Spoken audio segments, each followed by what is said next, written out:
আসসালামু আলাইকুম। স্বাগতম সবাইকে। আজকে পিএল স্কুলের চতুর্থ ক্লাসটিতে চমৎকার দুইটা বিষয় নিয়ে আজকে আলোচনা করা হবে। Number ১, SQL function in PL school. Number ২ এ আলোচনা করব আমরা বুলিয়ান ভেরিয়েবল। Boolean variable.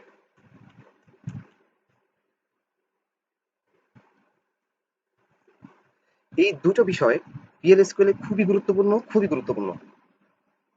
তো আমরা এসকিউএল ফাংশন ইন পিএল স্কুলের কি কাজ সেটা আমরা প্র্যাকটিক্যাল ভাবে জানবো। আর বুলিয়ান ভেরিয়েবল, আমরা ভেরিয়েবল নিয়ে এর আগের ক্লাসে অনেক সুন্দর আলোচনা করেছিলাম যে বিভিন্ন ধরনের ভেরিয়েবল সম্পর্কে। তার মধ্যে একটা ছিল বুলিয়ান ভেরিয়েবল। আজকে বুলিয়ান ভেরিয়েবলের একদম বিস্তারিত জানবো উদাহরণ সহকারে। ওকে, তাহলে শুরু করা যাক। ওকে, আমি এসকিউএল প্লাসটা ওপেন করে নিয়েছি। আমরা শুরুতে বলেছিলাম আলোচনা করব ফাংশন নিয়ে। তো আমরা পিএল স্কুলে কিভাবে একটা ফাংশন ব্যবহার করব, ফাংশন ব্যবহার করব মানে আমাদের ফাংশনের ভিতরে কি হয়, যোগ বিয়োগ ভাগ গুণ। এখন আচ্ছা, আমরা এসকিউএল প্লাস ছাড়া আমরা আগে একটু এক্সেল থেকে একটু ঘুরে আসি। একটা বিজনেস লজিকে সাধারণত পারচেজ হয় এবং এটা সেল হয়, কিন্তু পারচেজ এবং সেলের মাঝে একটা লাভ কিন্তু বিজনেসম্যানরা করে রাখে। ধরলাম একটা পারচেজ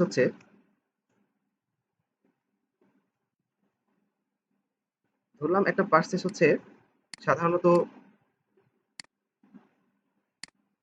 একটা পারচেজ হলো ধরলাম 100 টাকায়, আর এটা সেল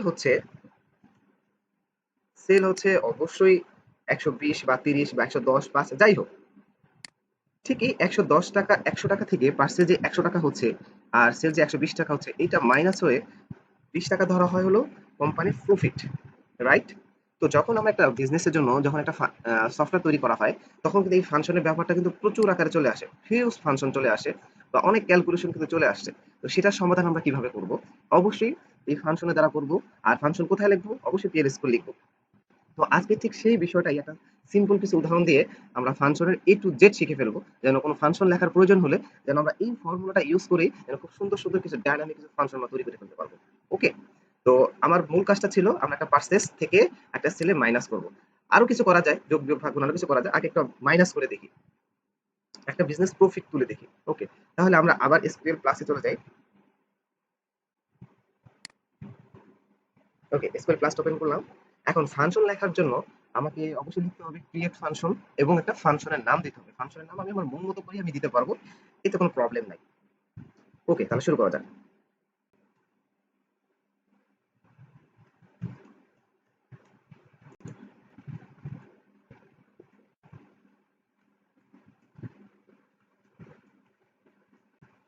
এই জায়গায় আমি দেখলাম ক্রিয়েট ফাংশন দিয়ে একটা ফাংশনের নাম দিলাম। ফাংশনের নাম দিলাম হলো এফ আন্ডারস্কোর ক্যালকুলেশন। এটা আমি একটা ক্যালকুলেশন করছি, তাই একটা ক্যালকুলেশন নাম দিয়ে দিলাম। এটা কোনো বিষয় না, আমি আমার মন মতো করে আমি এখানে নাম দিতে পারবো। অবশ্যই নাম আমি সবসময় বলে আসি লজিক্যালি নাম দিতে হবে। আমি যে প্যাটার্ন নিয়ে কাজ করতেছি সেই প্যাটার্ন অনুযায়ী একটা নাম দিতে হবে। এখানে শুরুতে এফ লিখেছি, এফ দ্বারা আমি বুঝিয়ে নিচ্ছি এটা একটা ফাংশনের নাম। আর ক্যালকুলেশন হচ্ছে হলো একটা নাম দিয়ে দিলাম, যেহেতু এটা ক্যালকুলেশন করছি, এটা আমি আমার মন মতো করে আমি দিতে পারবো। ওকে, তারপরের স্টেপ আমরা চলে যাই। একটি ব্র্যাকেট দিলাম। তারপর আমি এখানে ভ্যালু দুইটা ভেরিয়েবল লিখবো। কোন দুইটা ভেরিয়েবল লিখবো? যেহেতু আমরা এটা শুরুতে বলে আসছিলাম, আমরা পারচেজ করব আর হলো সেল করব। পারচেজ এবং সেলের মাঝে হচ্ছে হলো আমি একটা ক্যালকুলেশন করব। ওকে, তো আমি একটা ভেরিয়েবল নিলাম, সেটার নাম দিলাম হলো পারচেজ। তো যখন পারচেজ লিখলাম, এখন আমাকে একটা ডাটা টাইপ দিতে হবে। তো পারচেজ কি ধরনের ডাটা নিয়ে কাজ করবে? অবশ্যই 1 2 3 4 একটা নিউমেরিক ভ্যালু নিয়ে কাজ করবে, ঠিক না? তো এখন আমাকে নাম্বার লিখতে হবে। একটি নাম্বার ডাটা টাইপ দিলাম। তারপর আরেকটা ভেরিয়েবল নিব, তাই আমি একটা কমা দিয়ে দিলাম, সেল। আমি এখানে ব্র্যাকেট ক্লোজ করলাম, এই ব্র্যাকেটটা এখানে এসে ক্লোজ করে দিলাম। ওকে, তো এখন আমাকে রিটার্ন করবে আমি কি ধরনের ফাংশন আমি রিটার্ন চাচ্ছি। এটা একটা ভেরিয়েবল দিলাম, কিন্তু এখন কি রিটার্ন চাচ্ছি, কিভাবে চাচ্ছি? বলেছিলাম আমি মাইনাস চাচ্ছি, পার্সেস থেকে সেল যে অ্যামাউন্ট আছে এটা কিন্তু মাইনাস হবে ক্যালকুলেশনটা।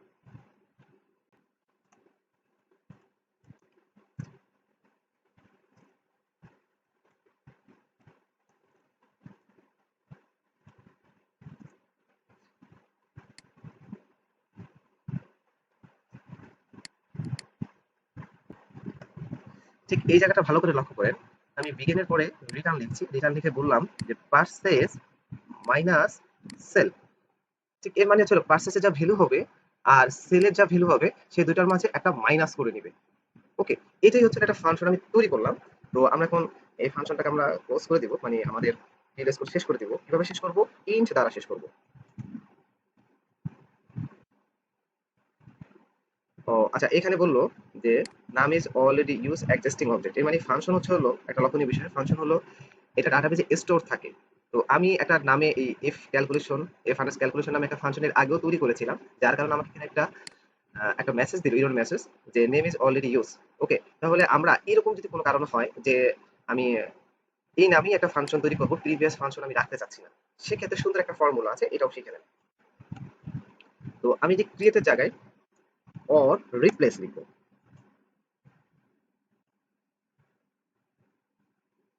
Or replace.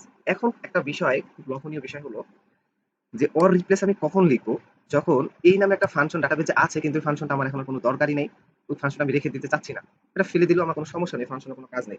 তখন আমি অর রিপ্লেস দিয়ে ওই ফাংশনটার উপরে একটা নতুন ফাংশন আমি তৈরি করে ফেলবো। এর মানে হচ্ছে প্রিভিয়াস যে ফাংশনটা আছে এই ফাংশন ক্যালকুলেশন, এই ফাংশনটা পুরোপুরি ডাটাবেস থেকে মুছে গিয়ে এই নতুন ফাংশনটা নতুন ভাবে স্টোর হবে, মানে আপডেট হয়ে যাচ্ছে, প্রিভিয়াসটা থাকছে না। এখন যদি ভুলবশত আমি যদি ক্রিয়েট অর রিপ্লেস দিয়ে আমি প্রিভিয়াস একটা কাজের একটা ফাংশনকে আমি যদি এভাবে নষ্ট করে ফেলি, তাহলে কিন্তু আমার বড় ধরনের একটা খেসারত দিতে হবে, যখন বড় বড় যখন কোনো প্রজেক্টে যখন কাজ করা হয়। তাহলে সেক্ষেত্রে আমাকে অবশ্যই শিওর হয়ে নিতে হবে যে এই ফাংশনটা, আমি যে ফাংশনটার উপরে কাজ করতেছি অর রিপ্লেস করতেছি, ওই ফাংশনটা এখন আর কোনো কাজের না, আমি ওটা ফেলে দিলেও আমার কোনো সমস্যা নেই। ঠিক সেক্ষেত্রে আমি অর রিপ্লেস ব্যবহার করবো, কিন্তু অলওয়েজ আমাদের শুধু ক্রিয়েট দিয়ে একটা ফাংশন লিখতে হবে। যদি যদি দেখি যে না ওই ফাংশন আমার কোনো প্রয়োজন নেই, সেক্ষেত্রে আমি অর রিপ্লেস দিয়ে আমি সরাসরি ওটাকে ডিলিট করে একটা নতুন একটা ফাংশন ওটার উপর আপডেট করে নিচ্ছি। ওকে, এই জায়গাটা খুব ভালোভাবে মনে রাখবেন যে ফাংশন লেখার সময় অর রিপ্লেস দিয়ে শুরুতেই লিখবেন না। যখন বড় কোনো প্রজেক্টে যখন কাজ হবে বা বড় কোনো ফাংশনে যখন আমরা কাজ করব, আমরা আগে শিওর হয়ে নিব যে প্রিভিয়াস ফাংশনটা আমার কোনো প্রয়োজন নেই, সেক্ষেত্রে অর রিপ্লেস আমরা ব্যবহার করব। ওকে, আশা করি বোঝাতে পেরেছি। তো আমার এখানে মেসেজ চলে আসলো, আমার একটা ফাংশন তৈরি হয়ে গেল। তো আমরা একটা ফাংশন কি তৈরি করলাম? পার্সেসের সাথে সেল মাইনাস হবে, কিন্তু আমরা এই অংশটুকু কোনো ভ্যালু দিয়েছি? কোনো ভ্যালু দিয়েছি? যেমন যেমন এক্সেলে আমরা একটা ভ্যালু দিয়ে আসছিলাম যে পার্সেস 100 আর সেল হলো 120। ওকে, তো আমরা এরকম একটা ভ্যালু দিয়ে আমরা 20 আর অ্যান্সার বের করবো, প্রফিট বের করবো। ওকে, তো আমরা ঠিক এই কাজের জন্য আমরা একটা কাজ করবো, সেটা হলো সিলেক্ট স্টেটমেন্ট লিখবো, যেখানে ফাংশনটা রাখবো।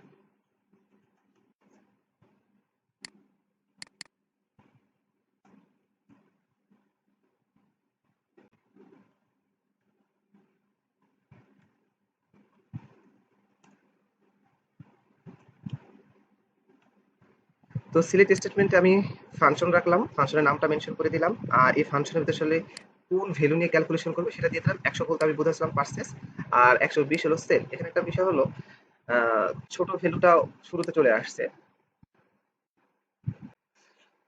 সরি, আমার এখানে হলো মাইনাস, এই এটা লিখতে হবে না আমাকে।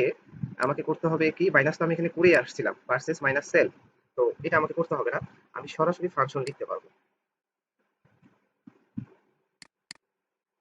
এখানে কমা দিয়ে আমি লিখবো, কারণ মাইনাস তো আমি অলরেডি আমি ডিক্লেয়ার করে এসেছি ফাংশনের মধ্যে, ঠিক আছে?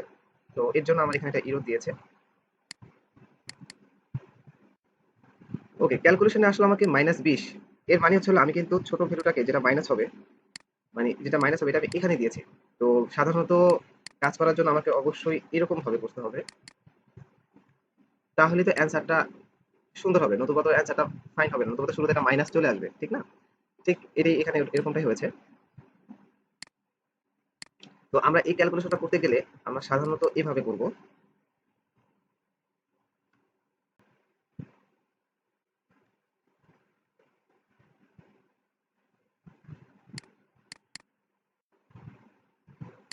ওকে, তো আমার এই ক্যালকুলেশনটা ঠিক হয়েছে, যেখানে আমি 120 মাইনাস করতেছি 100 দিয়ে। এর মানে আমার সব সোজা সোজা কথা, আমার কোম্পানির প্রফিট আসতেছে হচ্ছে 20 টাকা। ওকে, এটা একটা গেল একটা ফাংশন। আমি চাইলে এখন ভাগ করতে পারি, আবার এখন তো আমরা মাইনাস করে দেখলাম, আমরা যোগ বিয়োগ ভাগ গুণ অনেক কিছুই করতে পারি, ঠিক আছে? তো আমরা একটু এটাও একটু ট্রাই করে দেখি। আমরা একটা নোটপ্যাড ওপেন করি, নোটপ্যাড ওপেন করে আমরা একটা অন্যভাবে একটু কাজ করে দেখি, অন্য ভ্যালু দিয়ে।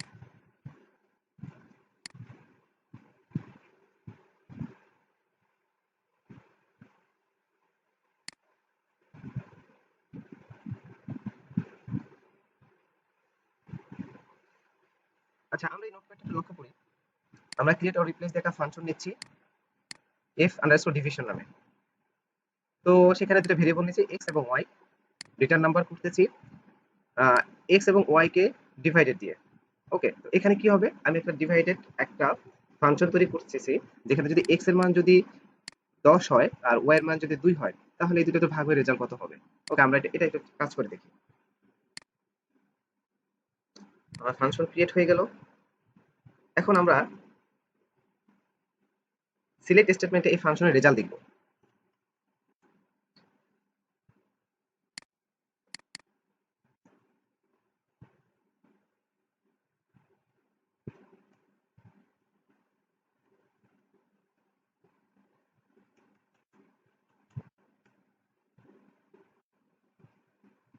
আমরা ভাগ করেছিলাম 10 ডিভাইডেড যদি 2 হয় তাহলে কত হবে, 5। ঠিক এইভাবে আমরা একাধিক ফাংশন আমরা তৈরি করে ফেলতে পারবো। এখন আমরা যদি চাই একই ফাংশনের মধ্যে যোগ বিয়োগ ভাগ তিনটাই রাখতে, তাহলে সেটাও কিন্তু পসিবল। কিভাবে পসিবল, আমরা একটা ফাংশন লিখতেছি এক্স ওয়াই জেড এ, এই নামে একটা ভেরিয়েবল একটা ফাংশন নিলাম, যেখানে ফাংশনে আমি রিটার্ন করতেছি এক্স আর ওয়াই হবে ডিভাইডেড হবে, ভাগ হবে, আবার জেড আর এ হলো যোগ হচ্ছে, আর এই দুটার মাঝে হচ্ছিল বিয়োগ হবে। ঠিক আছে,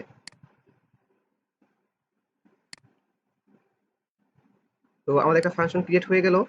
আর সিলেক্ট স্টেটমেন্টে আমরা এই ফাংশনটাকে আমরা কল করে দেখব যে অ্যান্সার এসেছে 21। এখন কথা হলো 21 কিভাবে আসলো। আমরা একটা ক্যালকুলেটর ওপেন করি, তাহলে আমরা আরেকটু সুন্দরভাবে বুঝতে পারবো। তো আমি এখানে বলেছিলাম যে ও আচ্ছা, এরকম একটা ফর্মুলার মধ্যে আমাকে জানতে হবে শুরুতে কিসের কাজ হয়। 100 ভাগ 5, আমার অ্যান্সার দাঁড়ালো হলো 20। তো 20 এর সাথে শুরুতে আমাকে অবশ্যই ভাগের কাজ হচ্ছে ক্যালকুলেশনে, এরকম ক্যালকুলেশনে। তো 20 এর সাথে আমি মাইনাস করব হলো, না সরি মাইনাস না, প্লাস করব, প্লাস মাইনাসের কাজ সর্বশেষ হয়। প্লাস করব হলো 2। 2 কেন করব, কারণ হলো এই এর মান হলো কিন্তু 2, তো এর আগে হলো প্লাস আছে, তাহলে আমি 20 এর সাথে আমি 2 যোগ করব। অ্যান্সার দাঁড়ালো হলো কত, 22। তারপর সর্বশেষ কি, আমার মাইনাসের কাজ। মাইনাস কিসে আছে, জেড, জেড এর মান হলো 1। তো এখন যদি মাইনাস 1 দেই, তাহলে অ্যান্সার দাঁড়ালো 21। ঠিক সেম এই অ্যান্সারটা এখানে দিয়েছে। ওকে, এরকম আরো কিছু জটিল ফাংশনের কাজ আসবে। এটা আমরা পরবর্তীতে আস্তে আস্তে আরো কিছু বেশ কিছু ফাংশন নিয়ে আমরা কাজ করব, এমনকি আরো শিখবো। ওকে, তাহলে এটা ক্লোজ করে দিই।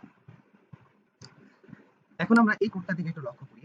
এই কোডটাতে আমি বলেছি কি, একটা ডিক্লেয়ার সেকশনে তিনটা ভেরিয়েবল নিয়েছি। তিনটা ভেরিয়েবল কি নিয়েছি, একটা ভি আন্ডারস্কোর স্যালারি, যেখানে আমি অ্যাসাইন করে দিচ্ছি 6000। আবার ভি আন্ডারস্কোর সেল হাইক, এই জায়গাটায় আমি একটা ভার্গার 2 দিয়ে একটা 100 কে আমি কি করছি, অ্যাসাইন করে নিয়েছি। এটা আমি নিউমেরিক ভ্যালু না, এটাকে আমি ক্যারেক্টার ভ্যালুতে অ্যাসাইন করেছি।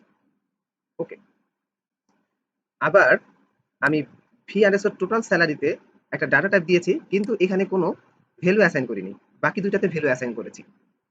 তো আমি চাচ্ছি হলো এই একটা ভেরিয়েবলের মধ্যে, এই একটা ভেরিয়েবলের মধ্যে এনে এই বাকি দুটা ভেরিয়েবলকে আমি ক্যালকুলেশন করে নিব। ঠিক আছে, তো আমাকে পিএল স্কোর শুরু করতে হবে অবশ্যই বিগিন দ্বারা। তো আমি বিগিন দ্বারা পিএল স্কোর শুরু করলাম। আর এই যে ভি আন্ডারস্কোর টোটাল স্যালারি, সেটাকে এই জায়গাটা লিখে নিলাম, এবং কি এর মধ্যে আমি অ্যাসাইন করে নিলাম বাকি দুটা ভেরিয়েবল। কিভাবে অ্যাসাইন করলাম, প্লাস দিয়ে অ্যাসাইন করে নিলাম, যে এটার সাথে এটা প্লাস হবে। ওকে, তো এটার ভ্যালু ছিল 6000, আর এটার ভ্যালু ছিল 1000। তো এখানে একটা অনেকে কনফিউজ হয়ে যায় যে ভার্গার 2 দেয়া, কিন্তু এখানে আবার 1000 দেয়া সিঙ্গেল কোটেশনের মধ্যে, এটা কি আসলে আমাকে কোনো ক্যালকুলেশন করবে কিনা, এটা আমাকে আসলে কোনো ক্যালকুলেশন করবে না কিনা, আমরা এটাকে এখানে একটু দেখবো। একসাথে দুইটা জিনিস আমার জানা হয়ে যাবে। এই বিএমএস আউটপুট আমাকে কি রেজাল্টটা দেয়, যে অবশ্যই এখানে আমি একটা কমেন্ট করে রেখেছি যে অবশ্যই আমার রেজাল্ট আসবে 6000, ভি সেলের মান যেহেতু 6000 আর এটার মান যেহেতু 1000, এই দুইটা প্লাস হলে আমার অ্যান্সার আসবে 7000। ওকে, আমরা এটা একটু চেক করে দেখি আমরা এটা হয় কিনা।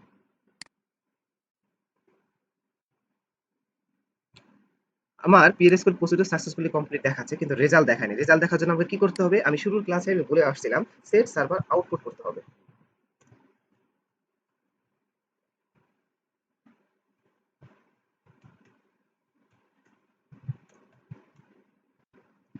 সেট সার্ভার আউটপুট অন করার পরে আমাকে তারপরে পিএল স্কুলের আমি অ্যান্সার দেখতে পারবো, মানে ডিবিএমএস আউটপুটের রেজাল্টটা দেখতে পারবো। এই যে আমার অ্যান্সার 7,000 চলে এসেছে। আর এই অংশটুকু ছিল কমেন্ট, যেটার উপরে কোনো প্রভাব পড়েনি পুরো কোডটার উপর। কমেন্ট কিভাবে কি দিতে হয়, এই মাল্টিপল লাইনের কমেন্ট, সিঙ্গেল লাইনের কমেন্ট, এটা বিষয় নিয়ে আমি আগের ক্লাসে আলোচনা করেছি। যদি আগের ক্লাসটি যদি কেউ দেখে না থাকেন তাহলে অবশ্যই বলছি দেখে নেবেন। আমার পুরো ক্লাসটা সিকোয়েন্স অনুযায়ী সামনের দিকে যাচ্ছে। যে প্রিভিয়াস কোনো ক্লাস যদি না করা হয় তাহলে সামনের ক্লাসটা একেবারে যে জানে না তার জন্য একটু হয়তো বুঝতে অসুবিধা হতে পারে। তাই আমি বলবো যে প্রিভিয়াস ক্লাসগুলো সিরিয়াল বাই অনুযায়ী পড়ে আসার জন্য। ওকে, তাহলে আশা করি এই ক্যালকুলেশনটা আমরা বুঝতে পেরেছি সবাই। ওকে, তাহলে আমরা এখন সর্বশেষ আমরা আলোচনা করব, এতক্ষণ আমরা পিএল স্কুলের ফাংশন নিয়ে আলোচনা করেছিলাম। এখন আমরা আলোচনা করব বুলিয়ান ভেরিয়েবল। এটা খুবই গুরুত্বপূর্ণ, খুবই গুরুত্বপূর্ণ। খুব মনোযোগ সহকারে এই কাজটা দেখবেন।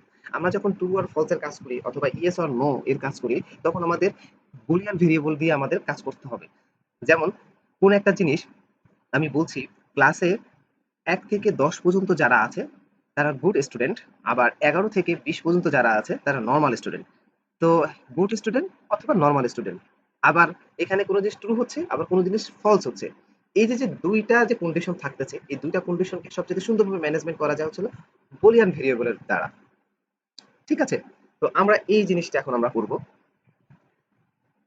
আমরা এই কোডটা একটু লক্ষ্য করি। ডি ক্লাস সেকশনে v_vsel দিয়ে একটা নাম্বার, একটা ভ্যালু অ্যাসাইন করে নিলাম। আবার একটা ভ্যালু নিলাম, সেখানে বলে দিলাম বুলিয়ান। এই বুলিয়ান হচ্ছিল এইটার ডাটা টাইপ। তো ভি সেলের ডাটা টাইপ ছিল এটা নাম্বার, আর গুড সেলের ডাটা টাইপ হচ্ছিল বুলিয়ান, মানে এটার মাধ্যমে আমাকে ট্রু আর ফলস এর রেজাল্ট দিবে। ওকে, তো বিগিন সেকশনে এসে আমরা এই গুড সেলকে আমি অ্যাসাইন করে নিচ্ছি v_sel বিটুইন 50,000 থেকে 50,000 অ্যান্ড 1,50,000। তো আমি বলতেছি ভি সেলটা ভি সেলটা হচ্ছে হলো 50,000 থেকে 1 লক্ষের মধ্যে, কিন্তু আমরা ভি সেলকে অ্যাসাইন করেছিলাম কতর মধ্যে? 10,000 টাকা বা 10,000 এর মধ্যে। তো 10,000 কি এই 50,000 অথবা এই 1.5 লাখের মধ্যে কি আছে? না, এটা অবশ্যই একটা ফলস। মানে ফলস হবে কি, যে আমি যে অ্যাসাইন করতেছি এটা যদি আমি দেখতে চাই যে হ্যাঁ আসলে ভি সেলটা কি আসলে ইসের মধ্যে আছে কিনা, 50,000 এবং 1,50,000 এর মধ্যে আছে কিনা। কারণ বিটুইন দ্বারা কি বোঝায়, যে 50,000 থেকে 1 লক্ষের মধ্যে, এটাই তো বোঝাচ্ছে, ঠিক না? ওকে, তাহলে আমরা একটা ইফ স্টেটমেন্টের মাধ্যমে আমরা এটার রেজাল্ট দেখবো যে আসলে এখানে যা অ্যাসাইন করে বলা হচ্ছে তা আসলে সত্য কি সত্য না কিনা। ওকে, তো ইফ এই গুড সেলটাকে ভেরিয়েবলটাকে কল করলাম এবং দেন বলতেছি যদি গুড সেলটা যদি হয়, এটা যদি গুড সেল যদি হয় তাহলে আমাকে বলো ইয়েস। আর যদি এই গুড সেলটা যদি সত্য না হয়, কারণ এটা বুলিয়ান না, যদি ট্রু হয় তাহলে অবশ্যই হবে ইয়েস, আর যদি ফলস হয় তাহলে বলবে নো। আমরা ইন্ট ইফ দ্বারা ইফ স্টেটমেন্ট কেটে দিলাম। তো ইফ স্টেটমেন্টের কি কাজ, আরো সুন্দর সুন্দর কিছু কাজ আছে, এটা নিয়ে আমি সামনে আরো বিস্তারিত আলোচনা করবো। মূলত আমার এখানে ফোকাসিং পয়েন্ট হচ্ছিল বুলিয়ান ভেরিয়েবলটা আসলে কিভাবে কাজ করে এটা বোঝানো। আমরা নেক্সট ক্লাসে আমরা ইফ কন্ডিশন নিয়ে, কেস স্টেটমেন্ট নিয়ে, এগুলো নিয়ে আমরা খুব বিস্তারিত আলোচনা করবো। ওইটা নেক্সট ক্লাসগুলোতে আপনারা দেখে নিয়ে। তো আপাতত আমি বুলিয়ান নিয়ে আলোচনা করতেছি। তো আমার এখানে রেজাল্ট কি আসবে আমরা এখনই বুঝে নিয়েছি যে এই রেজাল্টটা আসবে হলো নো, কারণ এই 10,000 কোনোভাবেই 50,000 থেকে 1.5 লাখের মধ্যে নেই। ওকে, তাহলে আমরা এটা রান করে দেখি। যে আমার পিএলএসও সাকসেসফুলি কমপ্লিটেড হয়েছে আর অ্যান্সার দিয়েছিল আমাকে নো, কারণ এই 50,000 থেকে 1.5 লাখের মধ্যে 10,000 নেই।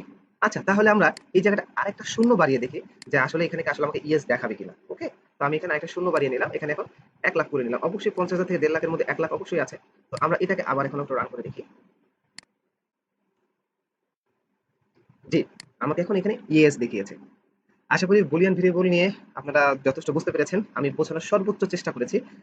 যতটুকু বোঝানো যায়, আমি যতটুকু বুঝি ঠিক ততটুকু দিয়েই আমি চেষ্টা করেছি। যদি ভিডিওটি যদি ভালো লেগে থাকে তাহলে অবশ্যই লাইক দিবেন, কমেন্ট করবেন। আর পিএল স্কুলের কোন চ্যাপ্টার নিয়ে বা কোন কোড নিয়ে আপনাদের বোঝার অসুবিধা আছে সেগুলোকে নিয়ে আমাকে মেইল করতে পারেন, অথবা কমেন্ট বক্সেও দিয়ে দিতে পারেন বিস্তারিত লিখে। আমি সেটা নিয়েও প্রয়োজনে একটি ভিডিও টিউটোরিয়াল তৈরি করে দিব, কোনো সমস্যা নেই। ধন্যবাদ সবাইকে, ভালো থাকবেন। আসসালামু আলাইকুম।